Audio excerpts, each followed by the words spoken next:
Hello champions. स्वागत है आपका क्रैक सिविल विथ एआई में।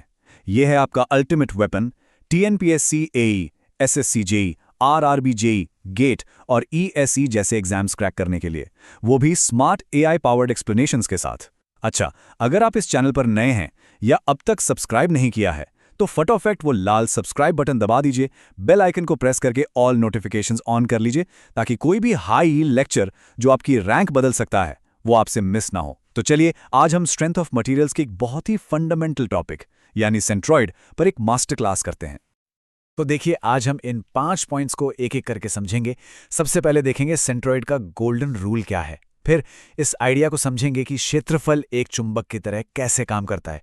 इसके बाद हम देखेंगे कि किसी शेप में छेद या होल होने से क्या फर्क पड़ता है। एक बहुत ही इंटरेस्टिंग कॉन्सेप्ट है खाली जगह में सेंट्रॉइड का, उसे भी देखेंगे।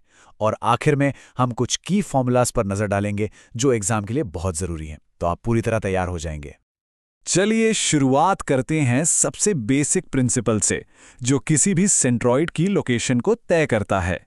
ये गोल्डन रूल, जैसा कि आप देख सकते हैं, सिमिट्री यानी समरूपता के आइडिया पर बेस्ड है। देखते हैं कैसे।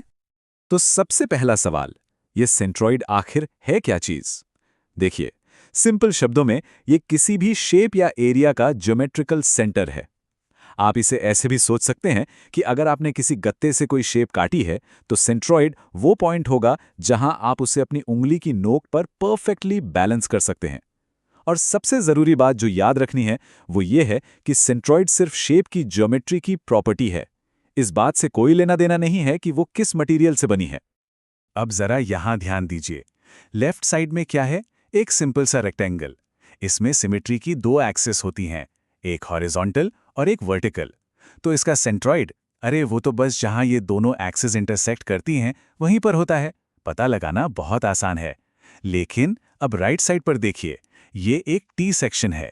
इसमें सिमेट्री की सिर्फ एक ही एक्सिस है, वो भी वर्टिकल वाली। तो हमें ये तो पता है कि सेंट्रॉइड इसी लाइन पर कहीं होगा, पर एग्जैक्टली कहां, यही तो मेन प्रॉब्लम है। और इसी को समझने के लिए हमें थोड़ा और डीप में जाना पड़ेगा। तो ये हमें सेंट्रॉइड के बारे में सबसे पावरफुल आइडिया की तरफ ले जाता है। मतलब एक ऐसी सोच जो आपको बिना कैलकुलेशन के भी जवाब तक पहुंचा सकती है। 1 मिनट के लिए सारे कॉम्प्लेक्स फॉर्मूलाज भूल जाइए और बस ये इमेजिन कीजिए कि एरिया जो है वो एक चुंबक की तरह काम करता है। सोचिए, हमारे पास एक सिंपल रेक्टेंगल है। इसका सेंट्रॉइड कहां होगा? एग्जैक्टली इसकी मिड हाइट पर, है ना? चलिए इस पॉइंट को हम बी मान लेते हैं। ये हमारी बेस लाइन है। इस पॉइंट पर इसके ऊपर और नीचे का एरिया परफेक्टली बैलेंस्ड है। और यही है वो कोर कॉन्सेप्ट जो आपको एग्जाम्स के लिए हमेशा याद रखना है। जो एक्स्ट्रा एरिया हमने जोड़ा है वो एक मैग्नेट की तरह काम करता है और ज्योमेट्रिकल सेंटर को अपनी तरफ खींच लेता है। अब इस केस में क्योंकि हमने एरिया ऊपर की तरफ जोड़ा है तो सेंट्रॉइड भी ऊपर की तरफ पॉइंट ए की तरफ शिफ्ट हो गया है, अपनी ओरिजिनल मिडिल पोजीशन से दूर। इस एक लाइन को अपने दिमाग में बैठा लीजिए। सेंट्रॉइड हमेशा उस तरफ शिफ्ट होता है जहां ज्यादा एरिया होता है। ये वो मास्टर की है जिससे आप एग्जाम में बिना एक भी कैलकुलेशन किए सिर्फ देखकर कई एमसीक्यूज को सॉल्व कर सकते हैं। ये स्लाइड दिखाती है कि ये प्रिंसिपल हर डायरेक्शन में काम करता है। लेफ्ट साइड में देखिए, एक इन्वर्टेड टी सेक्शन है। यहां ज्यादातर एरिया नीचे की तरफ है तो जाहिर है सेंट्रॉइड भी नीचे की तरफ खिंच गया। राइट साइड में एक आई सेक्शन है। अब यहां क्या हो रहा है? जितना एरिया ऊपर जोड़ा है उतना ही नीचे भी, तो दोनों तरफ का खिंचाव एक दूसरे को कैंसिल आउट कर देता है और सेंट्रॉइड वो अपनी जगह यानी बीच में ही रहता है। सारा खेल एरिया के बैलेंस का है। ठीक है, तो हमने ये तो देख लिया कि एरिया ऐड करने पर क्या होता है, लेकिन क्या हो अगर हम एरिया ऐड करने की जगह उसे हटा दें? ये सवाल हमें सीधे हमारे अगले इंपॉर्टेंट कॉन्सेप्ट की तरफ ले जाता है, द इफेक्ट ऑफ होल्स। ये बिल्कुल उल्टा लॉजिक है और कॉम्पिटिटिव एग्जाम्स के लिए ये उतना ही जरूरी है जितना पिछला वाला। अब जरा एरिया इज अ मैग्नेट वाले रूल को याद कीजिए। अगर हम ऊपर से एरिया हटा रहे हैं तो अब ज्यादातर एरिया कहां बचा है? सोचिए। करेक्ट आंसर है बी।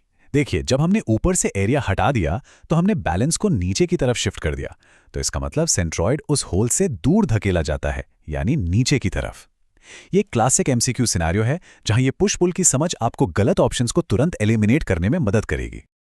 चलिए अब एक बहुत ही फैसिनेटिंग कॉन्सेप्ट पर आते हैं जो अक्सर स्टूडेंट्स को कंफ्यूज करता है, लेकिन ये सेंट्रॉइड की एक डीप अंडरस्टैंडिंग को दिखाता है।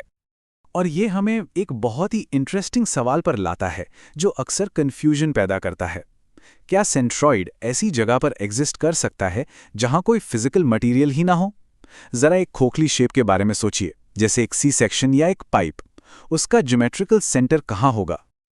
और इसका जवाब है जी हाँ, बिल्कुल हो सकता है। जैसा कि आप इस स्लाइड में देख सकते हैं, हॉलो सेक्शंस या सी सेक्शंस के लिए सेंट्रॉइड खाली जगह में हो सकता है।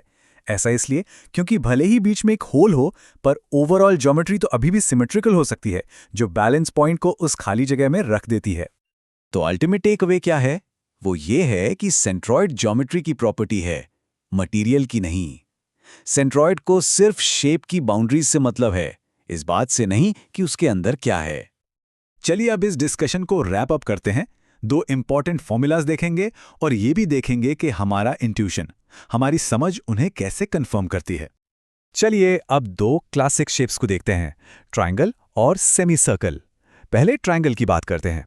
इसका सेंट्रॉइड बेस से कितनी ऊंचाई पर होता है? h/3 पर। अब जरा सोचिए, इसकी मिड हाइट कहाँ होगी?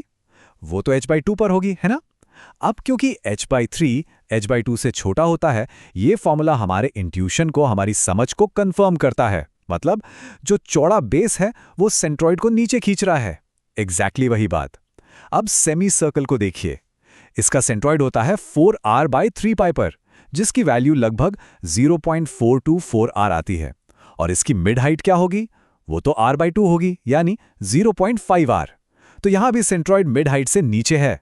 मतलब हमारा एरिया इज अ मैग्नेट वाला रूल यहां भी एकदम परफेक्ट काम कर रहा है। तो इन पॉइंट्स को हमेशा याद रखिए। एग्जाम में कैलकुलेशन शुरू करने से पहले खुद से ये सवाल जरूर पूछें, क्या यहाँ कोई एक्सेस ऑफ सिमेट्री है? ज्यादा एरिया सेंट्रोइड को कहाँ खींच रहा है? क्या कोई होल है जो उसे दूर धकेल रहा है? ये पॉइंट्स आपकी मेंटल चेकलिस्ट हैं, जिससे आप इम्पॉसिबल आंसर्स को देखते ही एलिमिनेट कर सकते हैं। ये अगली बार के लिए एक सवाल है, सोचने के लिए। और इसी के साथ सेंट्रॉइड पर हमारी ये डीप डाइव यहाँ खत्म होती है।